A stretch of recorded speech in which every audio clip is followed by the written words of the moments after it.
Good evening, everyone. Welcome to the Lower East Side Tenement Museum. My name is Laura Lee, and I manage the Tenement Talks program here. And it's great to see all of you out tonight. I am very excited about this evening's program.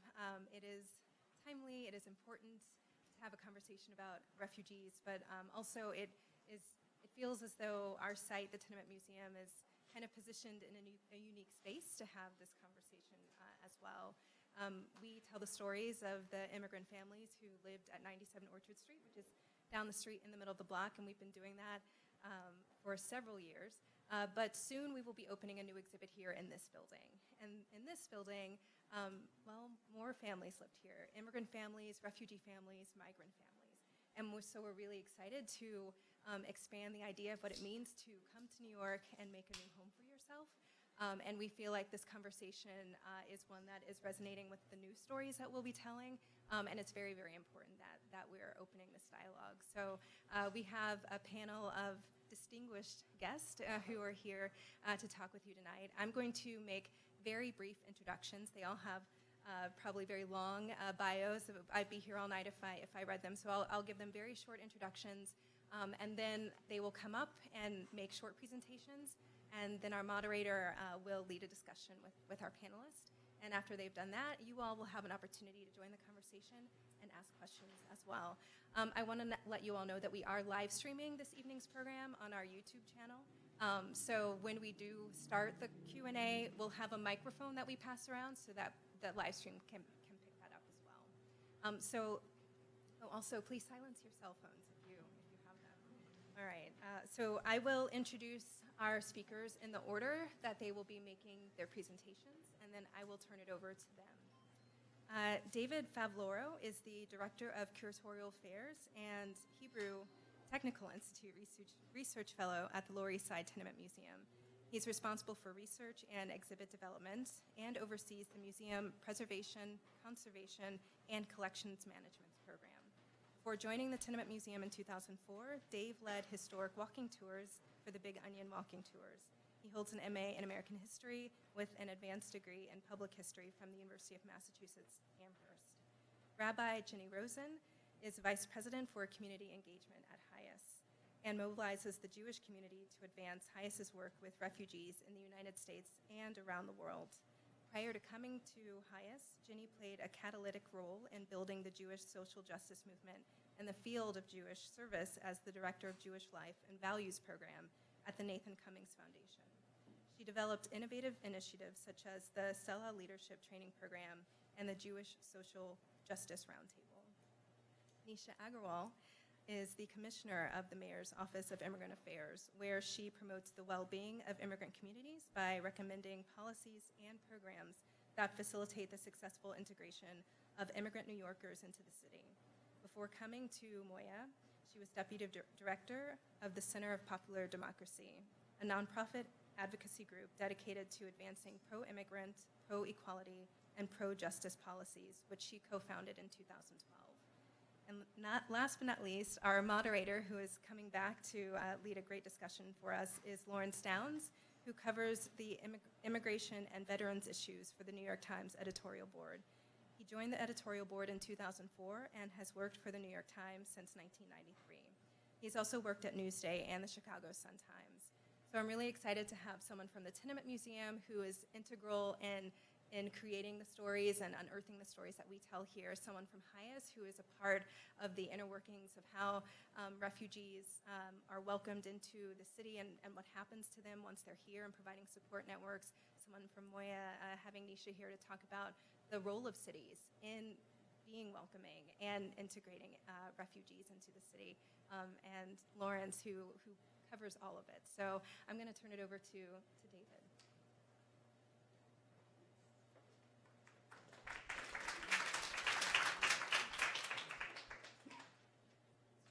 Crowded podium here and a crowded room, which is really terrific to see you all here with us this evening.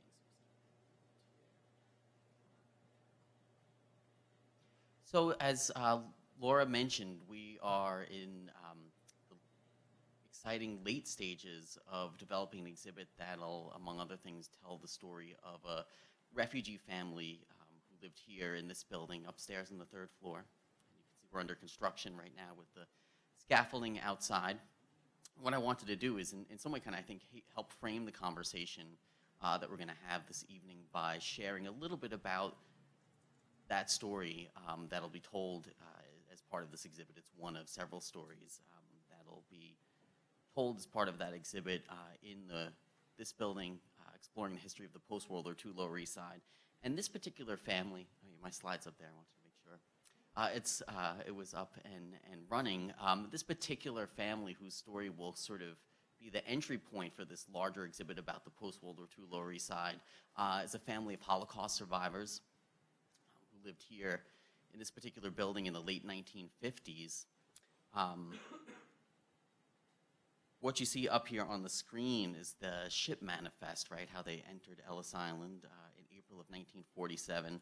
But to sort of take a little bit of a step back from that, we've learned that Kalman Epstein and Regina Tandwaska both survived the concentration camps of World War II. He was in Bergen-Belsen. She was in Theresienstadt. They were among the 250,000 Jews who were classified as displaced persons in the immediate aftermath of the war, those, of course, that survived.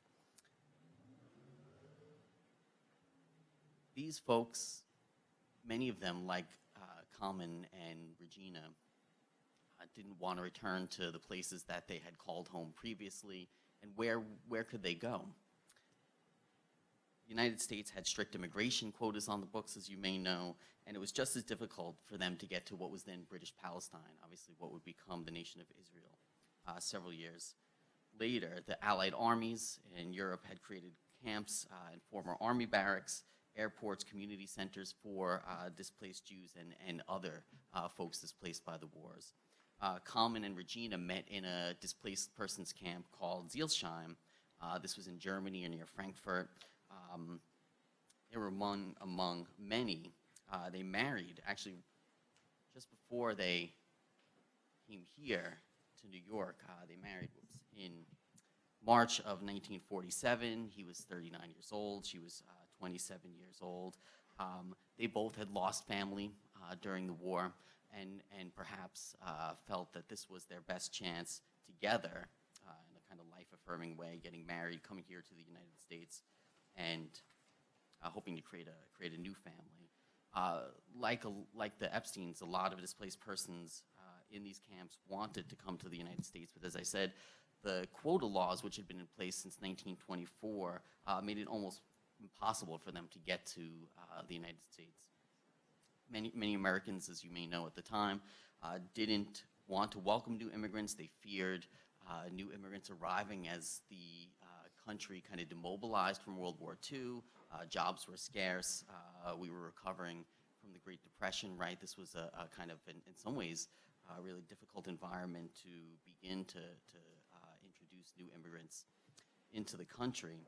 In December of 1945, President Harry Truman really began to kind of tackle, I think, some of the desire of these folks like the Epsteins to enter the United States. And what he did was issued an executive order that allotted 22,000 of the pre-existing quotas under the 1924 immigration law to be filled by displaced persons. In 1948, following up on that, Congress passed the Displaced Persons Act, allowing ultimately between 1948 and 1952 some 400,000 displaced persons to enter the country, 200,000 under sort of each regime of that particular law. 80,000 of those were Jewish refugees. In some ways, right, this law, the Displaced Persons Act, its predecessor, the executive order under Truman, really marked the first time that the word refugee became a kind of legal category in immigration law, and that the government began to grant consideration for folks seeking to enter the United States, come to the United States, fleeing natural or man-made disasters. But the story, of course, that we want to tell here with the Epsteins, other folks, of course, who lived here in this building, but particularly them, given our conversation this evening, are the lives that they made here once they arrived. This is common, and Regina shortly after arriving, right? Mom and dad, of course, this is a photo given to us by their daughter, who we've been in contact with, and is really one of the sort of main vehicles through which we've learned about their story. Oh, there we go. My notes are a little mixed up. One of the reasons the Lower East Side may have been attractive to the Epsteins was that not only did they have aunt and uncle who lived here, actually just up the block at 154 Orchard Street, Jacob and Goldie Epstein, is that there was a kind of historically Jewish neighborhood, as you know, here on the Lower East Side, a strong community, an institutional network of synagogues, kosher bakers, butchers, Yiddish newspapers, Jewish schools. These provided a kind of familiar framework of a community for them. There were Jewish retail stores that lined Orchard Street, Essex Street, Clinton, the whole sort of neighborhood surrounding us. They sent their daughters to a yeshiva, Beis Yaakov, that still exists a little bit further east than we were. This excerpt from an annual report published by the Seward Park branch of the New York Public Library in 1947 and 1948 variously kind of comments, I think, that that refugees were sort of visible. These Holocaust survivors were visible here on the Lower East Side. I'll read a little brief excerpt from it. It says, "Refugees are now coming from all parts of Europe, and many have settled in the Lower East Side tenements.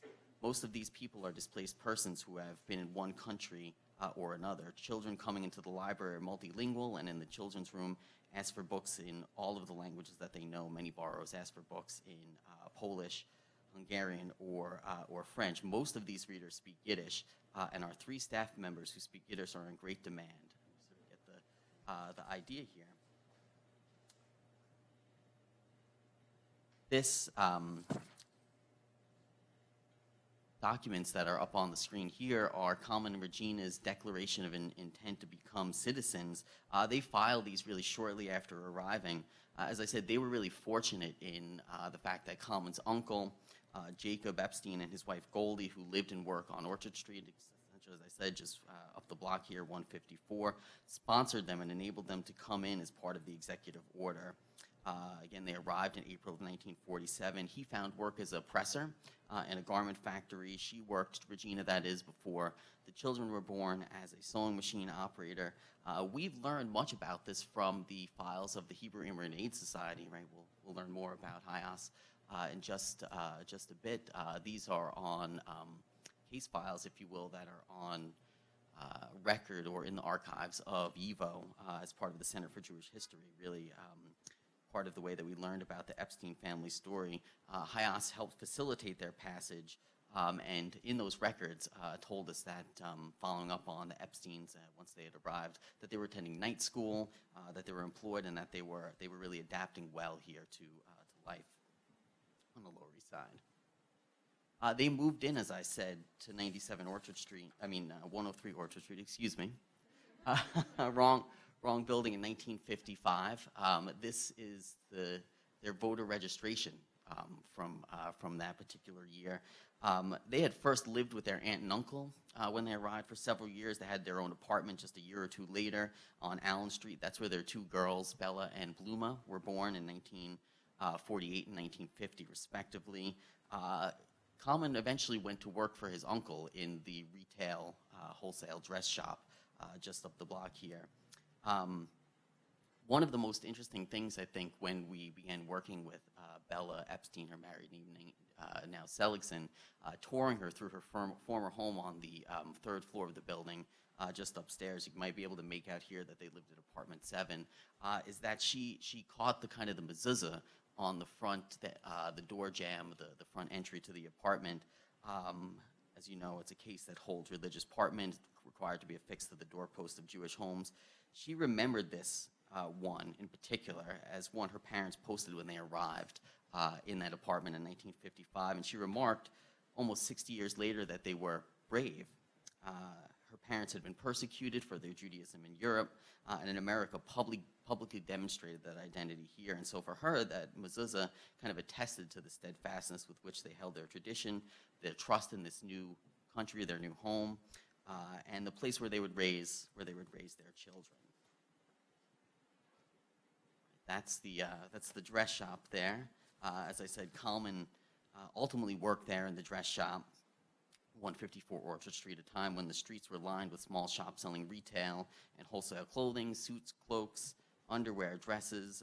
This was a world that Kalman lived and worked in daily, of course, except for Saturday when he attended the Romanian synagogue with his uncle Jacob up on Rivington Street. The synagogue now no longer stands. The roof collapsed now almost about 10 years ago, and the building has been demolished. Bella recalled how on Sundays she helped out at the shop as a child, standing outside the store, announcing special sales. A dollar a dress is what she remembered saying. Sundays were so busy sometimes that her mother likewise helped out in the shop. This has become one of, I know, my favorite picture, a lot of our favorite picture working on this project. This is Bella Epstein, probably about 6 or 7 years old at the time with her younger sister, Bluma. They're actually standing right on the corner behind us, on the corner of Orchard and Delancey. She remembers, and this is become, I think, one of our favorite stories as well, that her father bought a record player for $50 is what she remembered. She remembers him buying this kind of portable record player. You might know the one that kind of tweed covered, almost like a suitcase. And she remembers him, her father, playing Yosel Rosenblatt, the cantor. And he would say, a stimme, and that means a voice. What a voice, what a beautiful voice the cantor had. And yet she remembers how, if he wasn't listening to those records, she would play Paul Anka, right? Stay By Me, Diana. A song known to many of us. But what's really interesting is she said listening to that record is what made her feel like an American. With that record, listening to that record, participating in an interesting way in kind of American popular culture, right? Even though she was born here just a few years earlier, this was her kind of beginning to feel not like an immigrant, not like the child of refugees, like an American herself. The Epsteins, of course, their story is much longer, much broader, and I want to encourage you to visit a web exhibit that the museum, a kind of virtual tour that the museum has recently debuted on its website, which is tenement.org. You can kind of find it on there. You can hear Bella tell some of these stories, and some of the other stories we'll tell, including the story of a Puerto Rican migrant family and a family of Chinese immigrants who lived here in the post-World War II era. But to kind of tell you a little bit more about what happened to the Epsteins, they lived here again until 1960 or 61. They lived, of course, in another tenement on Clinton Street before they moved to Brooklyn. And it's in Brooklyn, in Canarsie, Brooklyn, that Bella met her husband, Danny Seligson, and they've become a great resource for the museum. So again, I encourage you to visit the website, learn more, and of course come back to see the exhibit when it opens next summer. Thank you.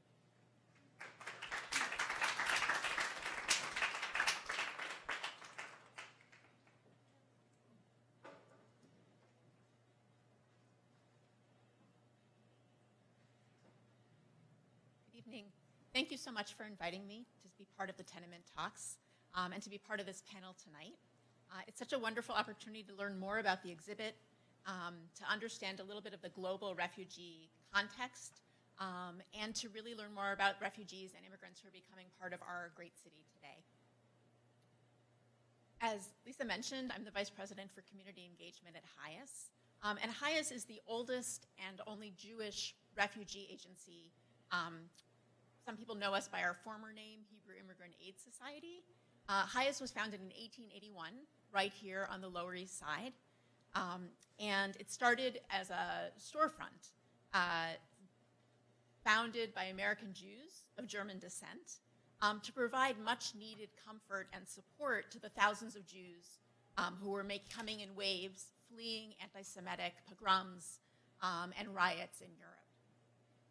And while those who arrived were refugees, were people who were being threatened of death, enduring violence, having to flee their homelands, the world actually didn't yet have the legal concept of refugee.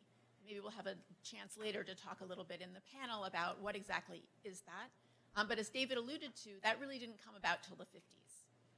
But these were people, many of whom were indeed fleeing persecution.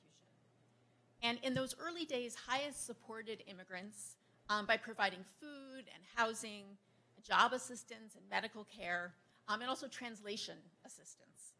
And we established a shelter on the Lower East Side, provide dormitory space, a soup kitchen, clothing, really focused very much on needy Jews who were coming. The arrival of Eastern European Jews to New York in this period, in a short 40 years, really transformed New York Jewish life. In 1880, there were approximately 60,000 Jews living in New York, and by 1914, the Jewish population had exceeded 1.5 million. Very short period of time, tremendous transformation. And I think given the climate that we're living in now, I think it's really important to remember that Jews were not welcomed at that time, not even by other Jews. Emma Lazarus was working as a volunteer with Hebrew Immigrant Aid Society in 1882 when rioting broke out among Jewish immigrants who had come from Russia. And a newspaper at the time reported that the revolt among the Russian Jewish refugees resulted in very harsh treatment from police. And Lazarus then wrote in her famous epistle to the Hebrews, that was a weekly column, in which she urged established Jewish refugees who had come a long time before from Germany, really encouraged them to embrace refugees. And of course, years later, we come more to the period right before the Epsteins came, series of Gallup polls that we can look back to from the late 1930s, early 1940s, revealed that due to fear, the majority of Americans did not think that we Americans, should be accepting Jews who were fleeing Nazi Germany. That's how you end up with situations like the St. Louis. People who were forced back to the country that they were fleeing from. And virtually with every wave of refugees throughout American history, you can see that there have been concerns. There have been concerns about infiltration. There have been concerns about the influence of these unwelcome ideologies. What is this sort of way of thinking that newcomers will bring? And there have been concerns all along about security. So many of the tropes that we're hearing today, we've seen throughout history. So going back to HIAS's history here in New York City just for a moment, for the first 120 years, HIAS rescued and resettled Jewish refugees. So these were Jews fleeing Tsarist Russia, the aftermath of World War I, the horrors of the Holocaust, the Iranian Revolution, and Jews expelled from Egypt and North Africa, Iraq, and Yemen. And as some of you in the room may remember, Jews escaping the repression of the Soviet Union.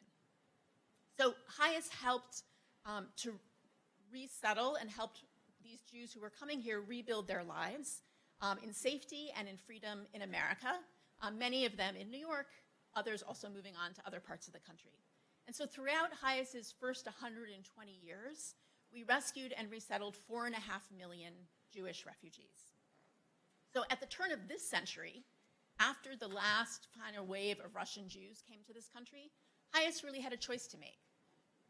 Should we close up shop now that they were essentially very few Jewish refugees? Or should HIAS take its 120 years of knowledge and relationships and experience and focus on the millions of today's refugees? People who are fleeing hatred and bigotry and violence and death today. And we chose the latter. And today we work with refugees of all ethnic and religious backgrounds. We like to say that HIAS used to help refugees because they were Jewish, and now we help refugees because we are Jewish. Today, the global refugee crisis is the largest in recorded history. A year ago, I would have said it's the largest since World War II. It's now the largest in recorded history. So there are currently 65 million refugees and displaced people throughout the world. These are all people who've been forced to flee their homes because of persecution and violence. And many of us are understandably focused on Syrian refugees. And for good reason. They're the largest single population right now of refugees. But they are really part of a much bigger global crisis.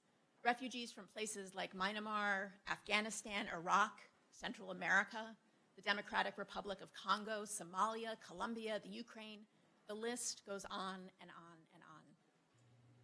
So HIAS works with many of these populations in offices. We're in 12 countries around the world, And internationally, we help to protect refugees by offering legal services, by offering psychosocial support. Refugees, a majority, have endured terrible trauma, so psychosocial support, and through livelihoods, training, to help them develop skills to rebuild their lives in that country to which they fled. A very small percentage of refugees actually are resettled in a third country. It's less than 1%. Sort of shocking number. We think about refugees as all being resettled. Less than 1% are resettled in a third country. Often that country is America. And so HIAS also works here in this country. As I mentioned, we're one of 9 agencies that resettles refugees here. We work in 22 communities around the country with partners, helping to resettle thousands of refugees across the United States. We also work through advocacy, ensuring that our government acts in accordance with our nation's history of commitment to protect refugees and to be a safe haven for those who are fleeing persecution. And finally, we mobilize the American Jewish community in support of refugees. So today in New York City, HIAS resettles refugees, and we also provide legal services to those who are seeking asylum. So when we say resettle, what do we mean by this? It really, in very simple terms, means helping refugees who've come here rebuild their lives in America. And that can be starting with meeting them at the airport, helping them to enroll their kids in school, finding housing, navigating the healthcare system and the public transportation system, learning English, getting job training, helping them basically to adjust to life in America and to rebuild a life in a completely new country. And there are certain factors, as you can imagine, that make New York City a challenging place to resettle, to rebuild your life, including, no one will be surprised, the cost of housing. Huge, huge issue. Because of that, the majority of refugees who are resettled in New York City today are what's considered family reunification cases. So these are refugees who already have family members who are refugees who are resettled here, and so they're joining them in New York City. Not surprisingly, New York City is not a place where the State Department thinks, oh, this is a great place to resettle a family or a person who's starting out with no ties to this area. There are also incredible benefits to being resettled in New York City, and I'm sure Nisha is going to speak about some of those. There's an abundance of educational and employment opportunities. You think about the difference of being resettled here as opposed to, Kansas City or Tulsa. Amazing public transportation. You can basically get anywhere at any hour. Access to some of the best medical care, and the city's ethnic and religious diversity is tremendous. New York City is really the first gateway to America, and is really a welcoming community for refugees. So I mentioned earlier that we also work with those who are seeking asylum. So those who are seeking asylum are people who haven't gotten refugee status, been identified for resettlement, and come to this country as refugees. Instead, these are people who have arrived in New York City, in the case that we're talking about, arrived in America, and then need to go through an extensive legal process to prove that they have indeed been persecuted and fit the criteria, the legal criteria for being a refugee. We've heard a lot in recent years about the Central American children and families who've come up across our borders. And that's why we don't have a lot of Syrian refugees just showing up here, because we don't share a border. It's not easy not that it's easy to get to Europe, but relatively easier to get to Europe than to New York, as opposed to Central American asylum seekers who come up. These are people like a man, I'm going to refer to him as L, who HIAS worked with. He's a 40-year-old pastor from Gambia in West Africa, and he converted to Islam, from Islam to Christianity at the age of 17. And his family violently opposed this conversion and attacked him and actually caused him serious damage to his knees that he still has today. So El became a full-time pastor at a Presbyterian church in Brikama in the Gambia. And it was here that his sermons caught the attention of the National Intelligence Agency, the NIA, who took exception with some of the social commentary that his sermons contained. And after 2 encounters on the street with the NIA, where he was beaten and threatened, NIA agents then arrested him, and they took him to a remote location, and he was beaten and tortured for 3 days. One of the most chilling details, and maybe this is because as a rabbi, but his sermons had been recorded, and while they were torturing him, they played his sermons in the background. His knees were so badly damaged again that to this day he has great difficulty walking. But worse than that was really the emotional scarring that resulted from his torture. So he eventually escaped the NIA, and he made his way to New York City. And he was referred to HIAS by the staff at Bellevue's really excellent survivor of torture program. And so one of our lawyers began working with him and prepared and represented him, working with him for over 20 months, during which time there's no status, there's no ability to work. And on March 31st, just this past March, immigration judge in New York City granted El asylum. And he now is looking forward to reuniting with his wife and his 2 children, who he has not seen for the past 3 years. And so HIAS will be representing El now in his application for family reunification. And this is just one case of tens and thousands across the country. I have to share, Meryl, my colleague, and I were taking an Uber here about 20 minutes ago, and our driver heard us talking about asylum seekers, and he said, "I'm an asylee." His name's Akbar, and he came from Tunisia as a political asylee. He said that he was being followed and tortured and then threatened with death.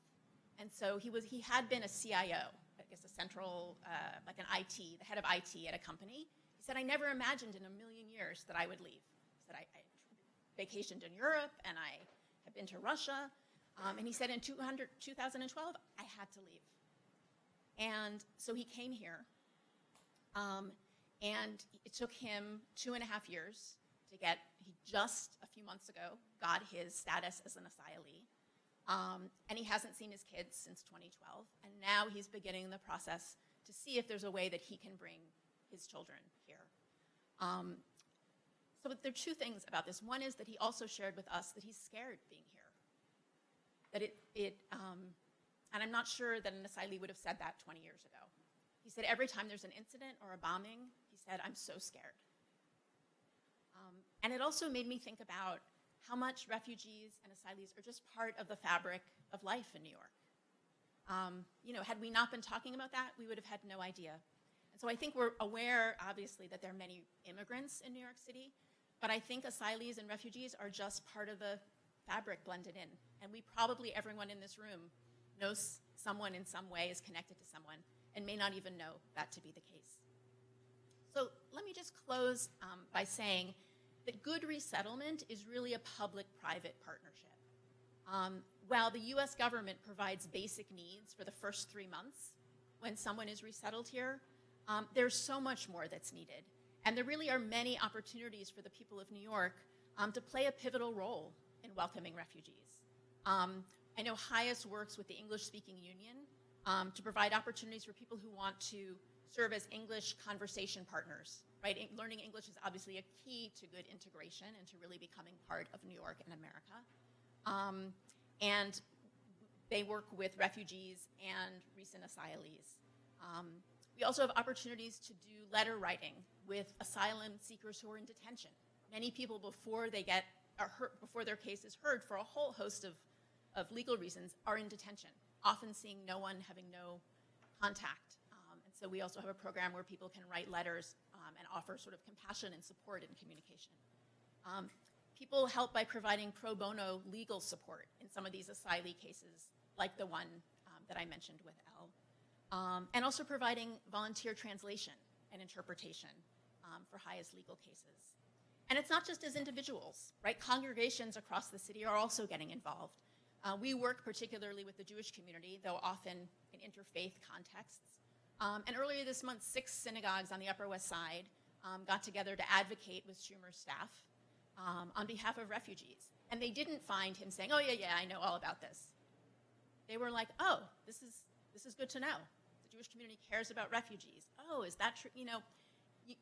We may sometimes take for granted that because someone votes a certain way or doesn't vote a certain way, that there's not a need to do advocacy, but it's so important to sustain that. And congregations are raising money and raising goods and furnishings, and in some cases working with particular families. Thinking of a congregation in Brooklyn that's working with a particular family that has recently been resettled to their area. Last week, some of you may have heard there was a historic summit at the UN. This was the first time since 1951, when the whole concept of refugee was sort of born, that the nations of the world have come together to talk about the crisis. And so we had a gathering of about 200 Jews at the Manny Cantor Center, right near here on the Lower East Side, coming together to say the Jewish community stands with refugees, and to call on our leaders who were at this summit to really take a leadership role in solving the crisis, both here in America and internationally.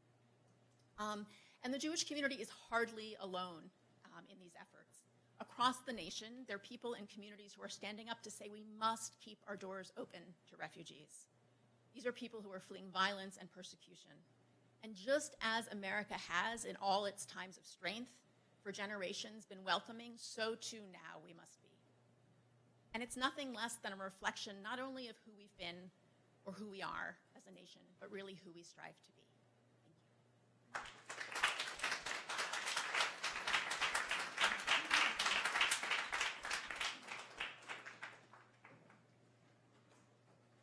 Good evening. Thank you so much to the Tenement Museum for inviting me back to speak on this very important issue. I'm Nisha Agarwal. I'm the Commissioner of Immigrant Affairs for the City of New York. And before I talk, I'd like to share a brief video that we made about the story of one refugee New Yorker. I'm from West Africa, small town named Burkina Faso. Before we used to call Upper Water. Why I left is I wasn't safe in my country. It's very hard to live far from your father, far from your mom.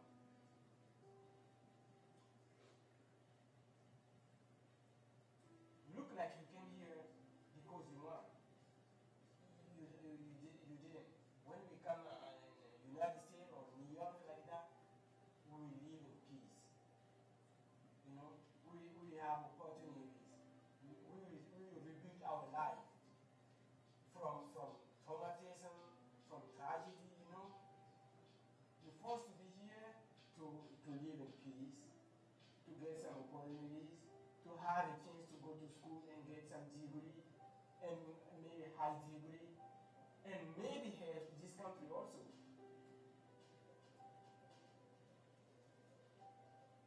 Now I'm trying to get that out of my mind, but I know I am refugee, and right now we try to see, okay, we gotta work part time to go to school full time. My goal is first of all to be a mechanical engineer in this country. I would like to get this degree. I would like to provide for my son a good childhood, a better education. I'm very, very proud of my family, and I know together we work hard.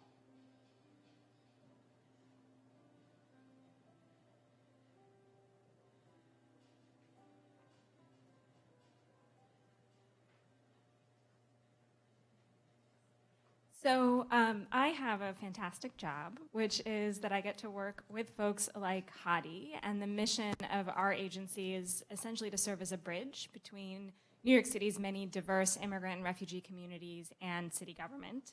And we do that through partnerships of various sorts, including working very closely with community-based organizations and groups like HIAS that serve immigrants and refugees throughout the city. And our mission is simply to promote policies and programs that improve the well-being of immigrant communities throughout the city.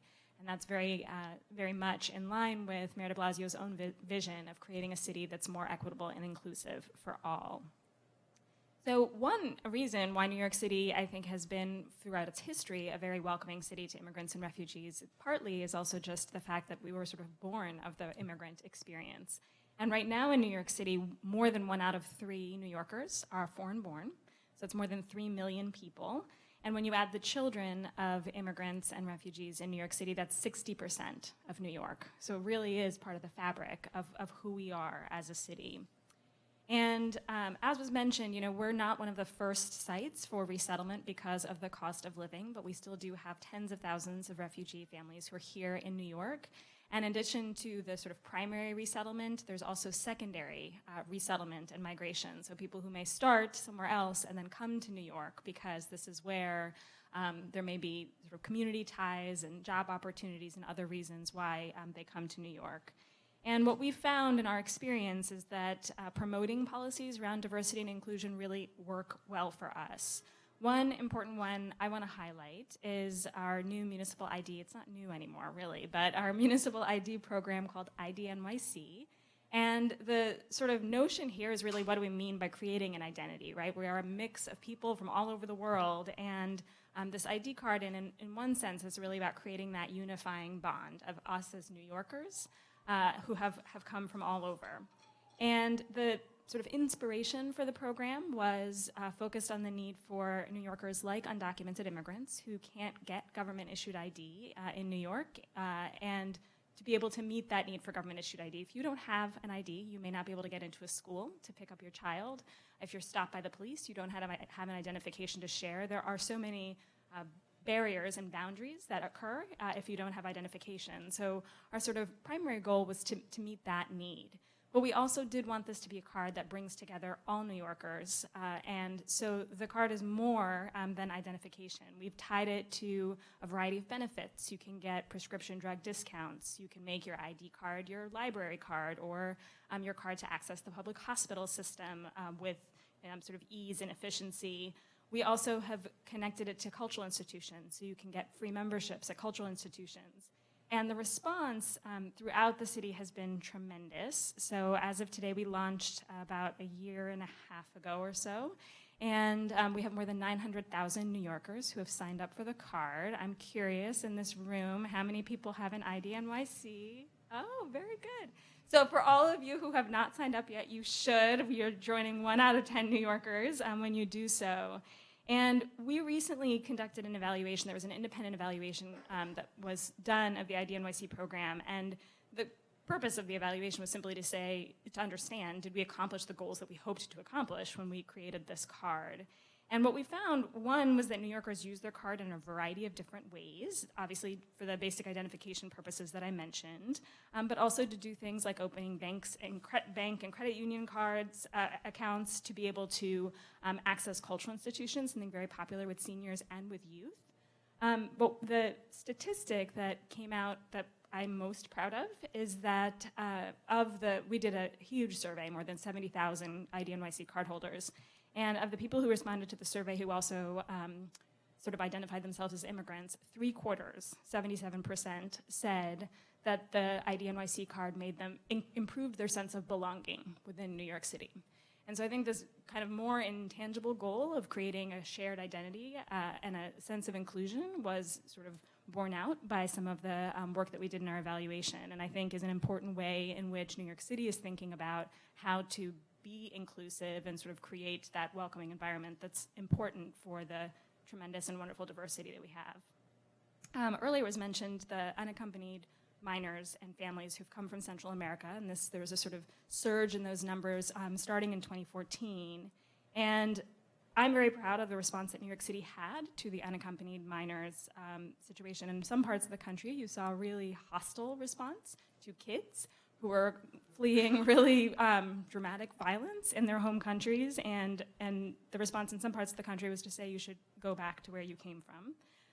In New York, we responded in a variety of ways. So as an administration, we brought together agencies that did a variety of different sort of social service programs to talk about how can we meet the needs of these children. New York actually had the second most children who sort of ended up in New York after Texas, and so we had thousands of young people who came here. And what we did was, for the first time ever, many of these kids will be coming back to immigration court for their cases. And so we placed Department of Education and Department of Health staff in the immigration court to make sure the kids were being connected to the health services that they need, to the school services that they need. And that continues today in the courts and has been working really well. At the same time, the city council funded legal services for these children. So There are instances when these kids would appear in immigration court without a lawyer, and that's clearly a problem. And so being able to fund counsel for these children was a tremendously big step. And private philanthropy stepped forward as well to provide support for mental health services, even social, like soccer games and sort of social things that young people like to do. And that was a really incredible and sort of very unified response across the city that I think is probably the closest example to some of what sort of response that we've had here in New York to some of the kinds of things that we're seeing in Europe and elsewhere around the world now, where there's been an upsurge in the number of people who are coming and fleeing sort of violence and persecution. And then finally, I'll sort of close on a note on the importance of advocacy at this time. So the City of New York, we obviously feel like we have some pretty good ideas about how to address diversity and inclusion, but we also feel that we need to do that advocacy at higher levels of government. So Mayor de Blasio has come together with mayors around the country to create a coalition called Cities for Action. And what we've done in that context is to push for a comprehensive immigration reform, which is a tough boulder to move up the hill these days in Washington, D.C.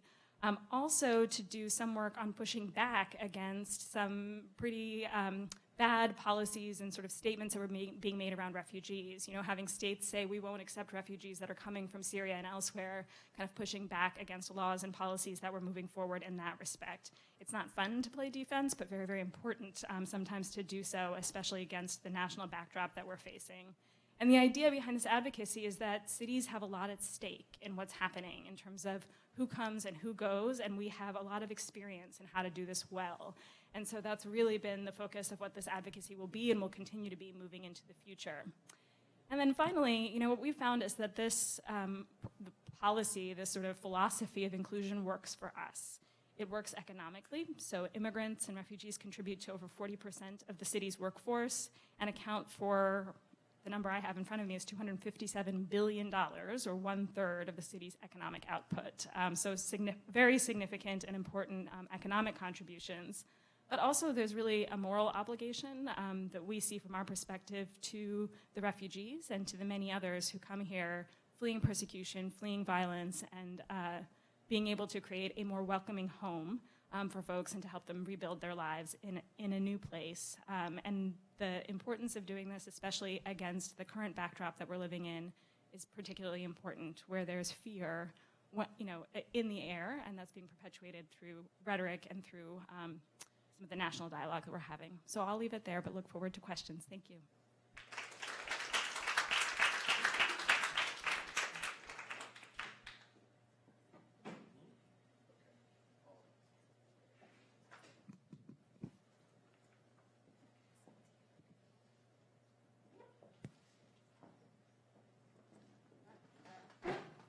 Hello. How am I on the mic? Am I talking correctly? Okay, so thanks all for having me here. It's a real pleasure. My name is Lawrence Downs. I'm an editorial writer at the Times. And what I love so much about the Tenement Museum, and why I love to come back here every time I'm asked, and even when I'm not, is the amazing kind of the hum, the buzz, the resonance you get here, sensing the interplay between the past and the present, how you can feel that kind of unbroken thread of dreams and aspirations of people moving here, making their lives here, raising families here, and then moving on. And as seen in that lovely photo of the two little girls on the street right outside, is just it brought it all home. So maybe I thought in our discussions here, I could bring it up to the present day, and we can have a discussion kind of chewing over these incredibly challenging issues that are facing us right now. And I thought what I would do first of all, because this just happened with me, and I can bring my own experience into this. I just happened to be on the road last week taking my daughter back to college in Chicago, and we drove back through Buffalo. And when I was there at a farmer's market on Saturday morning, I had known that there was some refugee resettlement upstate and in western New York, but I was so struck by the abundance of recent arrivals there, picking up the apples, looking at the peppers and the squash, and seeing the mix. And so I sort of Googled. I was wondering, where are these folks from? So you Google Buffalo refugees resettlement in your phone, and a lot of things come up quickly. But one thing that came up was an article that I'll read to you. And granted, this is from a fringe organization, but it reflects at least the attitudes of some folks and the challenges that some of these agencies are dealing with. You can tell where it's going right away because it's called The Invasion of Buffalo. The author begins with a historical anecdote dating to the presidency of Millard Fillmore, and he discusses, without any awareness of the ironies here, an Indian raid on a white family in Buffalo where a woman was killed and scalped, and what a horrible thing that was for these settlers.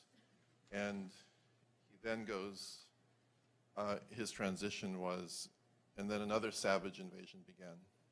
And he's talking about how there are 4 resettlement agencies resettling nearly 10,000 refugees in Erie County in the past 10 years. And he says these are Syrians and Yemenis and, what does he say? Large numbers of Muslims have been dumped in the area from Afghanistan, Iraq, Somalia, Sudan, and Yemen. Buffalo's heritage and its working class roots are being traded for the Quran and the hijab. So it's easy to condemn these attitudes, and I do on our editorial pages whenever I can, and yet there's some questions we have to ask about the scale and the concerns and the worries that people have in an era of terrorism and violence. And I would like to get to those. And then the other one thing I want to share with you in that vein is a little audio clip that I recorded on my computer just before coming here. It's 30 seconds. It won't take too long. Maybe I should give you guys a trigger warning about what you'll hear. It doesn't need much of an introduction. You'll know who it is. The place was Phoenix. The date was this month. And let's see if you can make this out.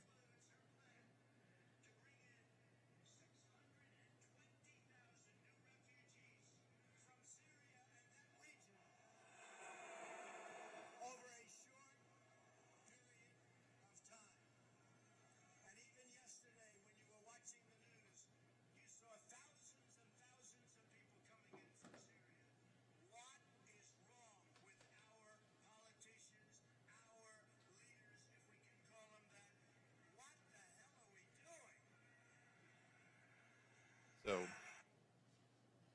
know who that is. What struck me so in that particular thing was the reaction of the crowd, not so much the speaker. We know where the speaker's coming from, but we've reached this point in this country where the word refugees is a word that prompts booze and derision. So maybe I can ask, especially those who have the historical perspective on our panel, to sort of compare now with previous episodes of mass migration, mass refugee resettlement, where there was fear before. I'm sure there was fear about ideological changes, anarchists, communists, atheists, non-Christians. But is there something substantially different about this fear, given the tools and weapons of mass violence, the conflation of all adherents of one particular religion with violence and savagery, and how do you respond to, how does someone, especially like in New York City, respond to those concerns and those fears? I think you framed it really appropriately, right? This is particularly the kind of rhetoric surrounding refugees today is of a different nature, given the fears of terrorism and so on, right? And as I think I commented in my remarks, a lot of the fears surrounding not only refugees but immigrants generally in the immediate post-World War II years were concerns about labor, concerns about available jobs in the context of demobilizing from the Second World War and having been through as a nation the Great Depression. Some, I think, of the rhetoric today perhaps kind of resonates with concerns historically about immigrants not being able to assimilate, bringing foreign, religion, cultures, etc. But I think it's fair to say that this is probably of a different scale and nature. I would add that this is something that comes up a lot as we, speak around the country about refugees.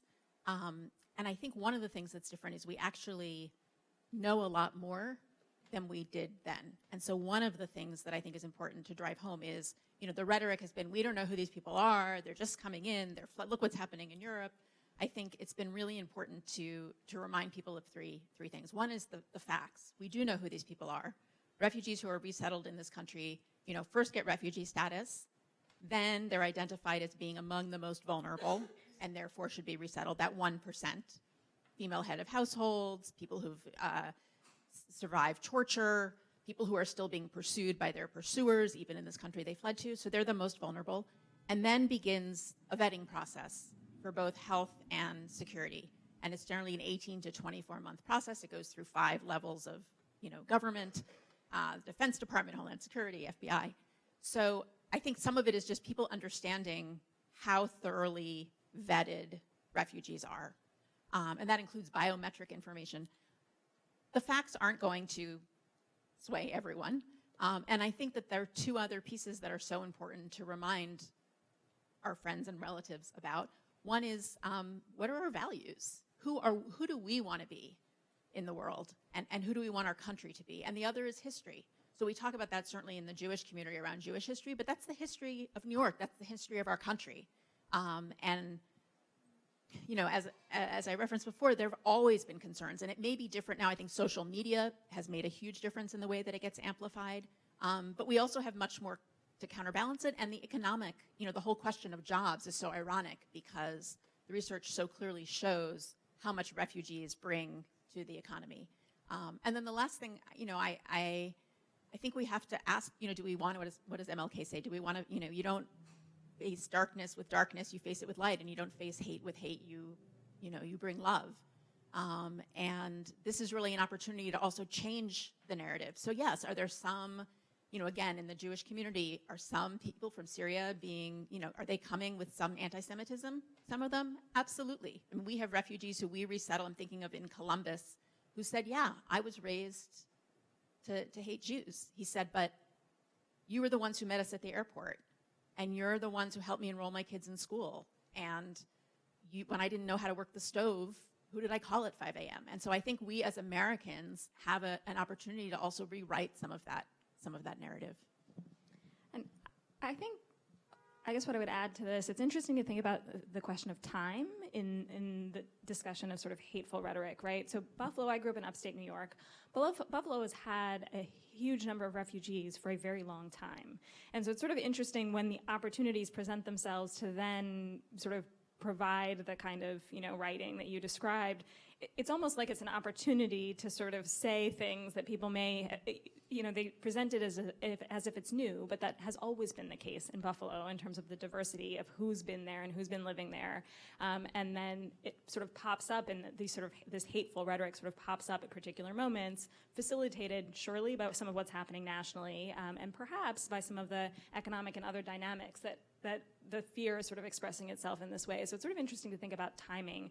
I think about that even with the unaccompanied minors. And there was quite a lot of hysteria in the media in 2014 about these young people coming across the border. But in fact, it's always happening. You always have unaccompanied youth that are sort of migrating. The numbers went up considerably, but there's sort of the dialing up and the dialing down of the rhetoric. I think over time, in some ways, it's the facts underlying it are very consistent, and yet the sort of the way in which we talk about it goes up and down, I think, more sharply.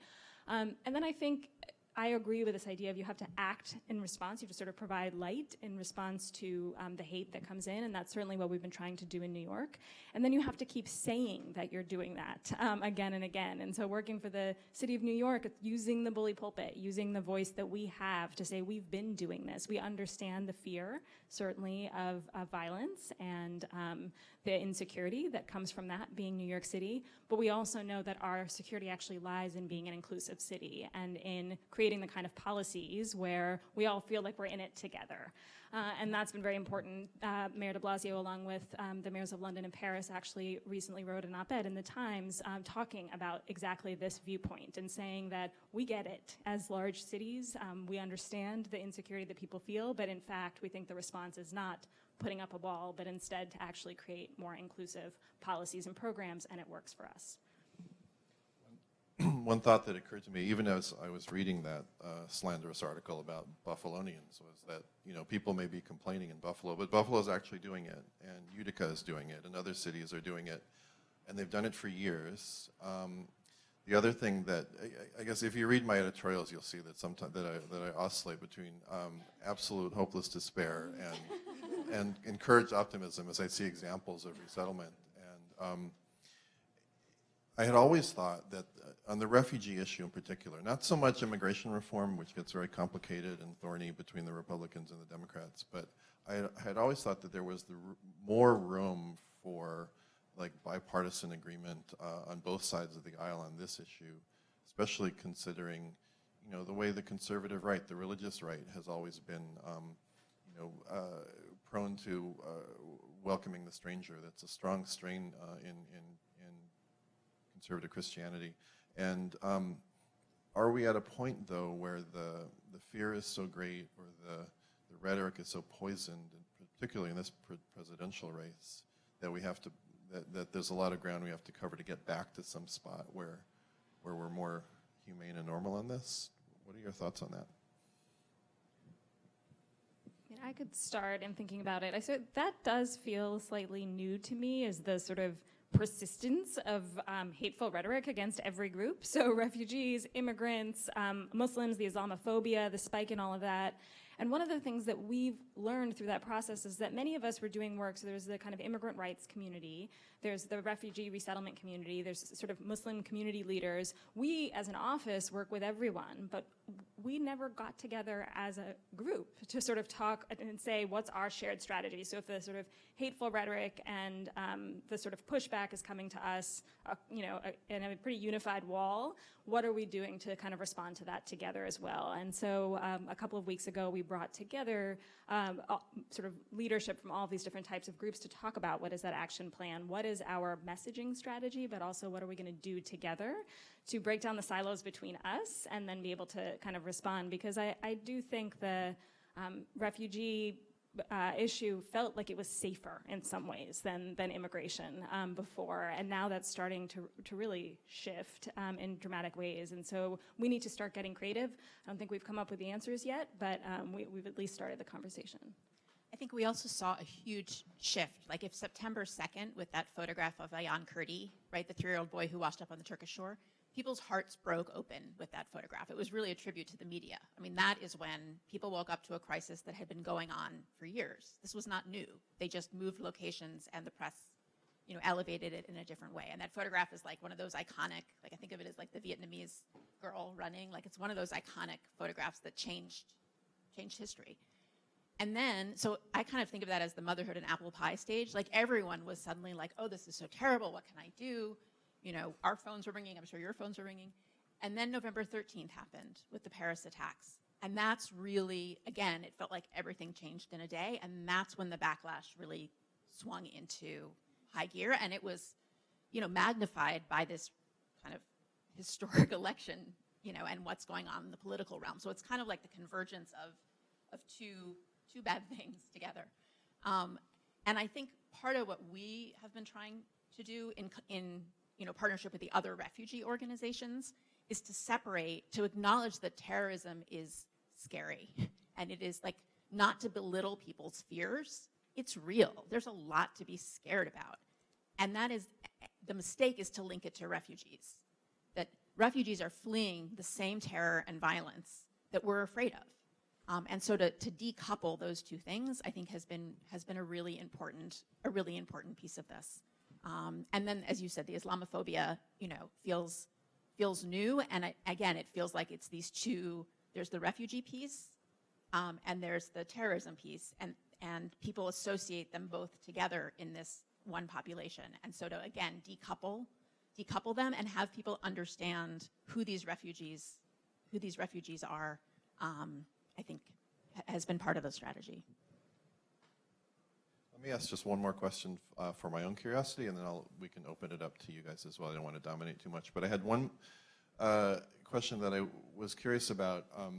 The whole story of being a refugee or an asylee is by definition a story of trauma and suffering, loneliness and separation. I was curious to know whether in today's world, with connections that folks have through the web, through phones and Skype, is that process somehow substantively different? Is it easier? Is it as bad and difficult, at least for the first generation, as always? Or are you finding, with your historical perspective, that it's as it's always been?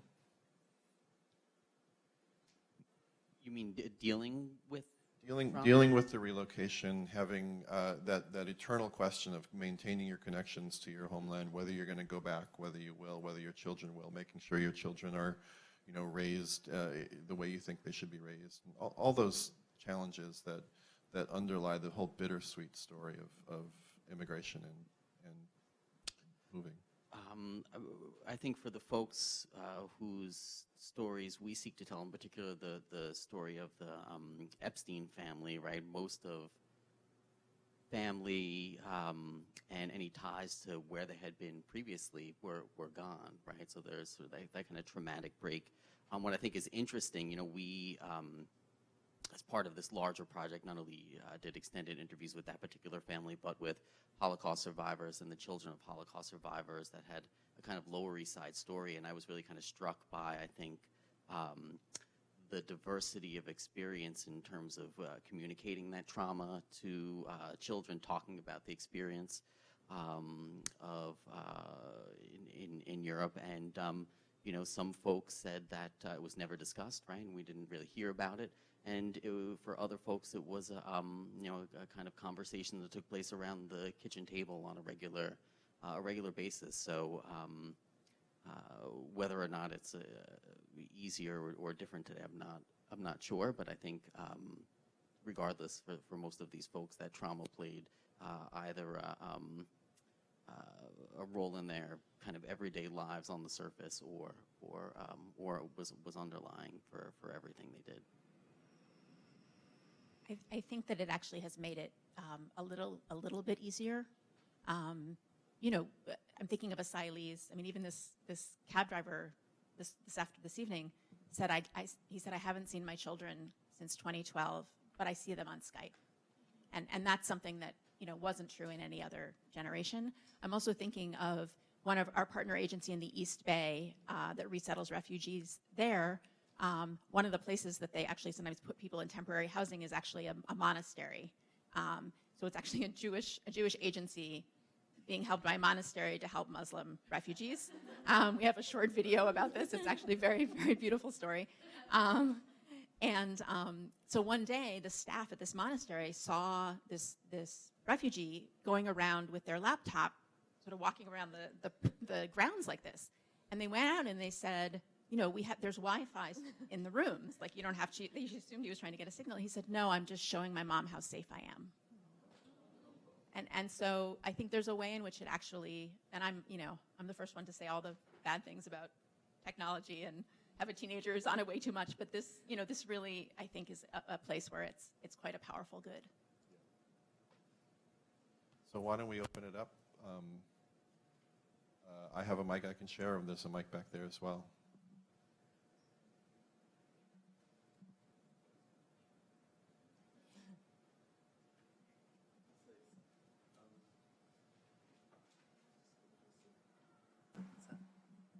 Okay. My name is Noah. I'm from Philadelphia. And my father was born in Germany in 1930. My mother is from America. She's American. Her father's from Austria, but for all intents and purposes, I was raised on Howard Stern and Motown. My mother told me after my father died that he wanted me to go to yeshiva. He was born into an Orthodox Jewish family in Poland. By the time he got to South Williamsburg, I think in 1949, he had already lost his payas and dressed like all of us. Are a little nicer than me, but you know, thinking about that, like, oh my God, like I could have been like an Orthodox Jew with payas and like black and white suits and 90-degree weather this summer. You know, I'm so thankful to be American and not, I don't want to say not an Israeli, but I'm so thankful to be here, and what America is means so much to me. Where my father could have ended up, that's why I'm here tonight, to help these people, so.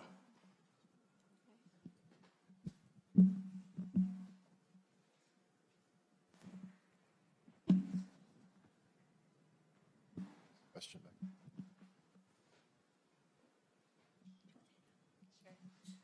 Hi, thank you so much, first of all, for being here tonight and for all of your remarks. We really appreciate it.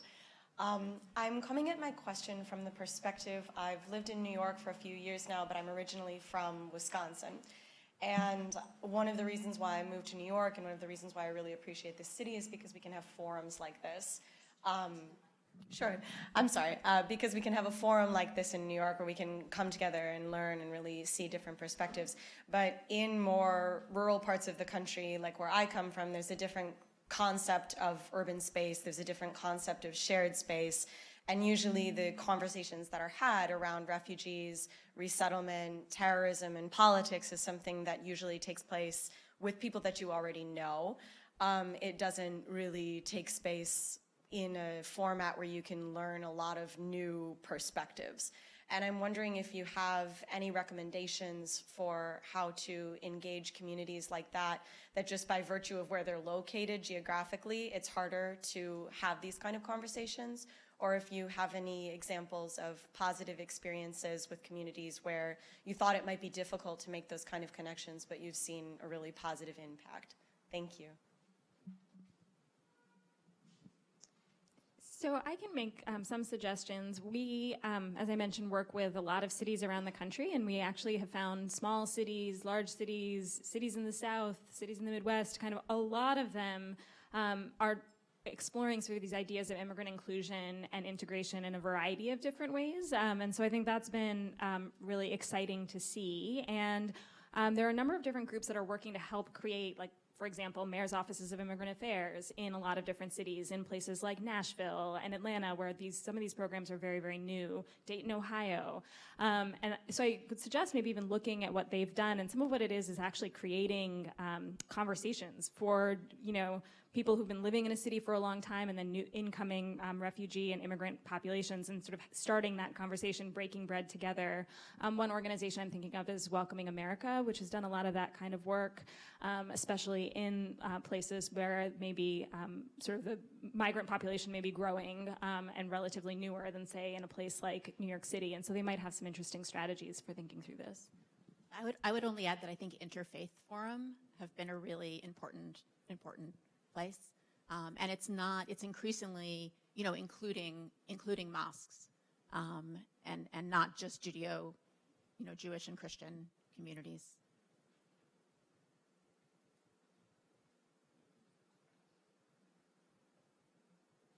I had a question, if you maybe could give a certain perspective, thinking about the Midwest and, say, Somalis in Minnesota, or just my own experience in Buffalo. Is there not something substantively different for in a refugee community versus an immigrant community of economic strivers and family reunifiers who we're normally familiar with? So folks who have been displaced, who have not spent many years dreaming and hoping that they'll be resettled in the United States, but just here because they want to stay alive and not die. What does that say for the longer term prospects for the kind of like assimilation and full inclusion in society that we strive for, especially since now, unlike in previous eras or decades, that sort of assimilationist pressure from a country that assumed itself to be white, Christian, Anglo-Saxon, has dissipated for good reason, and God bless it for doing that. But what kind of concerns do we have now about enclaves and that sort of separation and that an inability to make bonds in the community? I think it really comes down to integration and questions about how do communities create the best container for integration, some of the things that you've been speaking about. You know, one of the differences is that there's often been tremendous trauma, as you, and that, I mean, immigrants are very resilient. I think refugees are sort of uber resilient, right? So they've survived whatever persecution and trauma they experienced. They then went through an incredibly arduous journey, often where they experienced more trauma, and then they've arrived in a country where they've tried to sort of survive in that country, and then they had the wherewithal to be identified for resettlement in a third country.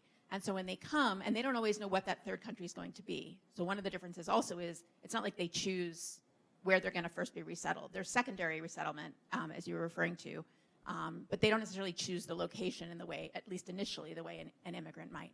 So there's incredible, incredible resilience. And I think that there's often initial incredible relief at being safe in a way that's different than some, immigrants. And then I think there's the shock of, and this is true for many immigrants, what life in America really is and how hard it is. And so there's sort of a trajectory. So on the one hand, sort of the best outcome for a refugee is resettlement in America or Canada or Europe. Like that's the lucky 1%. So in some ways they've like won the jackpot, and then they come and it's really hard. But they also have tremendous resilience. And so fairly quickly they start to, get education and have jobs and begin to integrate. And then I think some of the onus is really on the communities in terms of the integration. I think we as American communities have a tremendous role to play in whether, these enclaves sort of get created separate and apart, and or whether they're really being welcomed and integrated. Because I don't think there's something inherent in being a refugee as opposed to an immigrant that would make you more likely to radicalize or remain separate. And I think I agree completely that whether it's as cities or communities, it's a choice about how you structure the policies and the ways in which your city is structured to make it inclusive or not. So several months ago, I went to Brussels, and I was there and sort of part of a delegation, and we were traveling to different parts of the city, including to some of the immigrant neighborhoods. And honestly, before we even went to one of these neighborhoods, people were sort of like, okay, you may have read about this. It's like they were really making it into a very big deal to be going to what, to me, seemed like just another immigrant neighborhood. But the level of sort of segregation, isolation for this community, and these were not recent refugees. These were sort of folks that had been part of life in Belgium for quite some time, but the sense of sort of separation that at least I experienced in my very brief time that I was there felt very different than some of what we see here in New York. And I think that really does impact whether people feel included or not. And I think most people's instinct is they want to be included. And so then it's really a question as policymakers to say, what rules are in place or not in place that facilitate that? And so at least that's what I spend most of my days thinking about. So I look to Nisha for optimism and hope on these things. And the other question that occurs to me is the United States, which is so proud of itself and so quick to praise itself about its history, in danger of losing that status as the go-to country? If I were a refugee, and not that I would be given the choice, but if I had the choice, why wouldn't I pick Canada or some other, liberal democracy? Why, would that not be a rational choice? Toronto. I can't speak to I can't speak to Canada. I will speak to Europe though, because I think what your story about Brussels is not an anomaly, and that, part of what's happening in Europe is different than what's happening in America for a lot of reasons. But one is that Europe does not have a great history of integrating people from other countries in the way that America really does. I mean, this is in the DNA. So, I hope that's not changing. I think there's no reason to believe at this point that that's changing. We'll see in November. But Madeleine Albright was a refugee both in England and in America. And she said in England, everyone asked, when are you going home? And in America, everyone asked her, when are you becoming a citizen? And that in that is a fundamental difference. So my hope is that would still be true.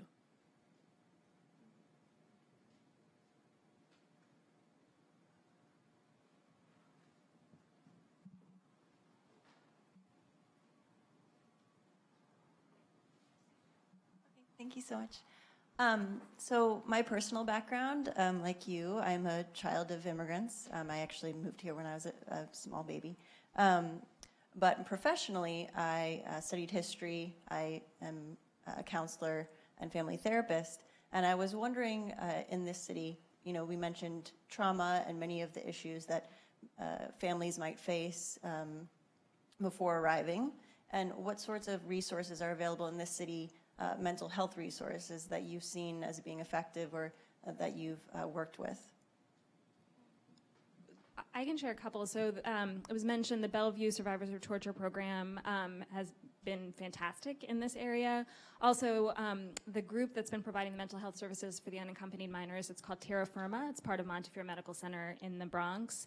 In general, I will say the city has an incredible shortage of mental health services, particularly available to low-income families. And so that's been a priority of our administration, is to think through how to expand those services and also how to provide the kind of training and supports at the community level, right? Not necessarily to provide the kind of clinical services, but to be able to even identify when mental health needs are there. And frankly, in immigrant communities, lots of stigma around associating and identifying those challenges. And so how do you sort of start to overcome those barriers? And then when you add the language barrier, that's another sort of area of great shortage. So I think, again, not a problem that's been fully solved, but at least we're starting to kind of think about how to increase the availability of services, also use the incredible community assets that are there to at least help link people to what's needed, but a lot of work has to be done in that regard.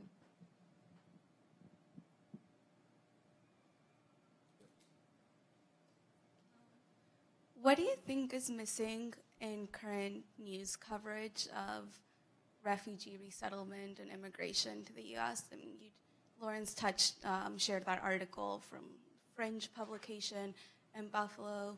Rabbi, you talked about the power that that photograph had on mobilizing people, and Nina talked a little bit about the hysteria in 2014 in the media surrounding unaccompanied minors. Right now, what's news doing wrong, what's working, and what is not being talked about at all? So I'll say one thing.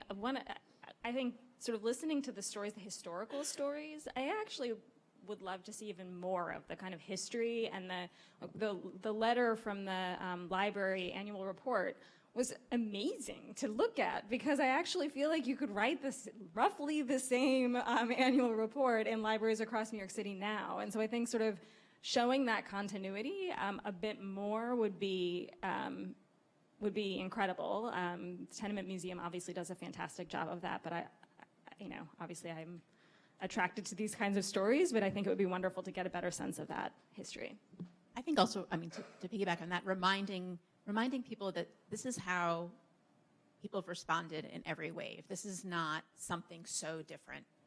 Because I think there's this sense of, well, they were Irish, not Muslim, or they were Jewish, not like, this is how every population has been responded to in some way in its own time. And we're not on a different game board. Like, it's the same humanity. And so I think the news and media could elevate that more. And of course, just more stories of where integration really is happening and more humanizing stories.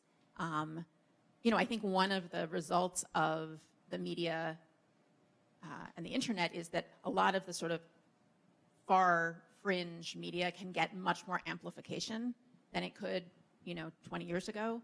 So I think it becomes all the more important for sort of mainstream media to cover it, and has to be even louder to counterbalance that.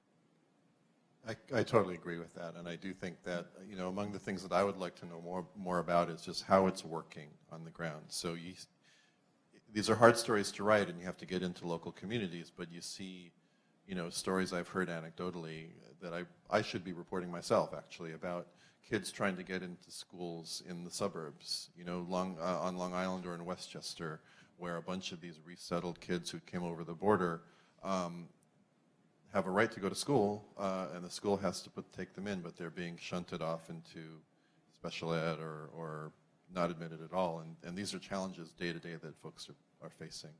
A sense of the longer history is useful.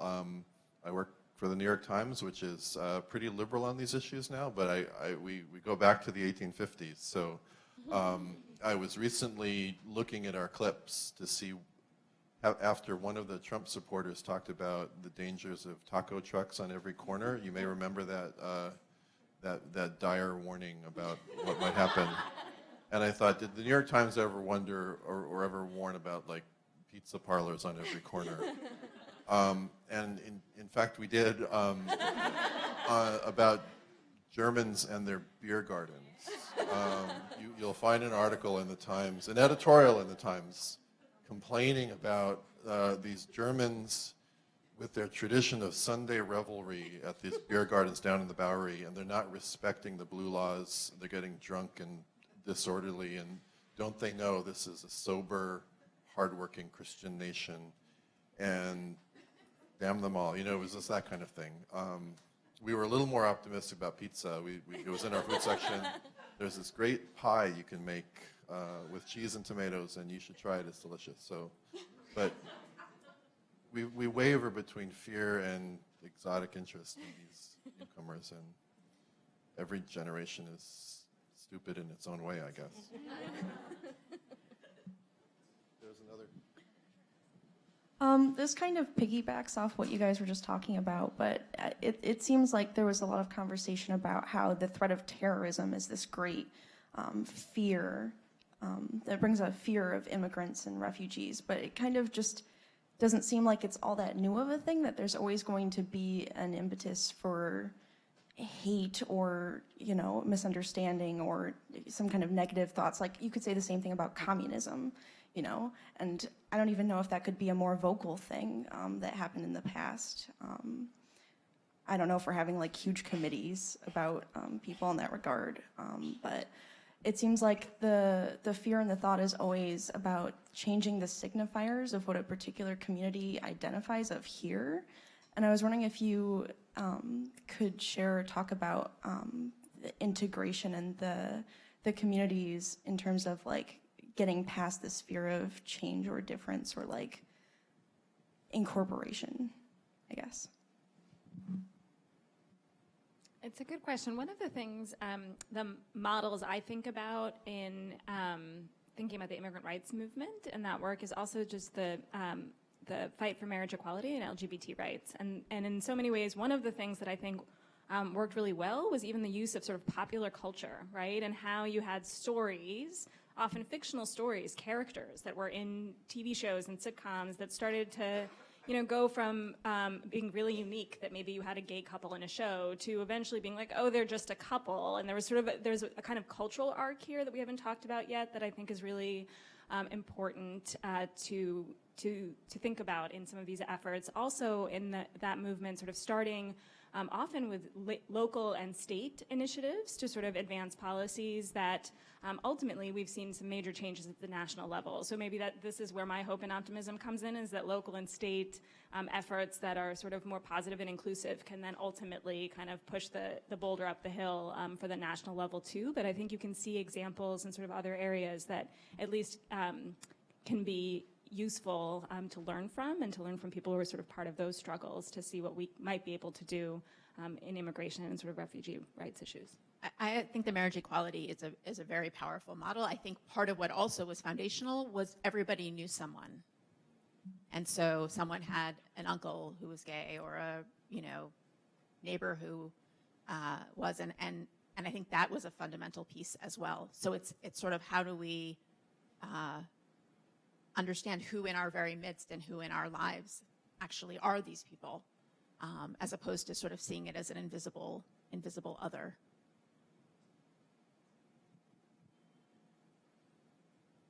Thank you all so much.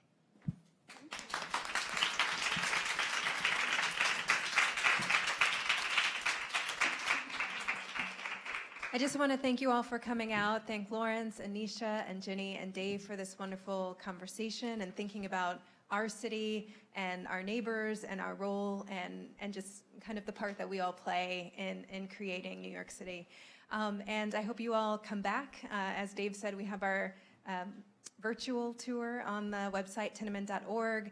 Next, I guess, October 19th is our next event, and we'll be hosting Tyler Anbinder with his new book, City of Dreams, 400 Years of Immigrant History in New York City. So those of you who are interested in that more historical aspect, that would be a great event to go to.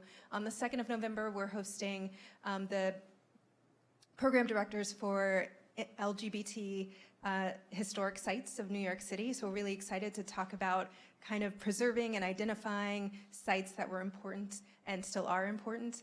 And then finally, the day after the presidential election, we'll be hosting a book called Women Who Made New York, which it features a plethora of women in New York City, but we're going to focus on women who were political first, like Shirley Chisholm and Bella Abzug and Diane Ferraro, and just talk about what it means to be a pioneer in politics as a woman. So I hope you all come back for all of those events, but thank you for coming here tonight.